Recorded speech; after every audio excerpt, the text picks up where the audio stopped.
Yo, what's up mga kaibigan? Nali na tayo magkwentuhan. Vintage LeBron James ang nakita natin sa game ng Lakers at ng Atlanta Hawks. Nagtala siya ng 39 points, 10 rebounds, 11 assists, 2 steals, and 3 blocks on 14 of 25 shooting sa field and 6 of 11 shooting sa 3-point line. Pinapakita niya nga na kahit na tinatawag siyang matanda at laos ng madami ay nagtala pa din siya ng mga MVP stats. Nagising din nga si Anthony Davis sa game na ito at gumawa siya ng 38 points, 10 rebounds, 8 assists, and 2 blocks. Subalit may kasama nga itong 6 turnovers. Ganun pa man, kahit na napaka-solid na ng laro na pinakita ng Lakers duo, tinalo pa rin nga sila ng Atlanta Hawks sa overtime sa dikit na score na 134-132.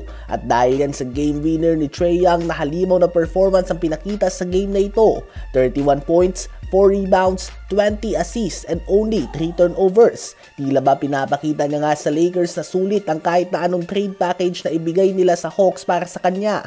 26 points din si DeAndre Hunter, 20 points, 6 rebounds si Bogdanovic, 15 points, 6 rebounds si Okongwu, at 12 points, 10 rebounds, and 7 assists si Jalen Johnson.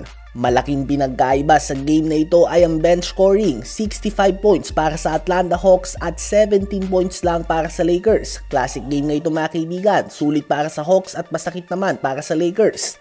Tinalo naman ang Boston Celtics ang Milwaukee Bucks sa pangalawang pagkakataon ngayong season sa score na 111-105. 34 points, 10 rebounds, and 5 assists si Jason Tatum, 25 points si Jaylen Brown, 20 points, 5 rebounds, and 6 assists din si Jrue Holiday, at 16 points si Sam Hauser. Sa Bucks naman ay 31 points, 5 rebounds, 4 assists si Damian Lillard, 30 points, 11 rebounds din si Giannis, ngunit nalimit siya sa 1 assist. Well below nga yan sa average niya na 7 assists per game, at 11 points naman si Chris Middleton sa kanyang pagbabalik. Mananatili na nakabuntot ang Celtics sa Cleveland Cavaliers at ang Bucks naman ay babagsak na ang record sa 1 win and 8 losses laban sa mga teams na may winning record.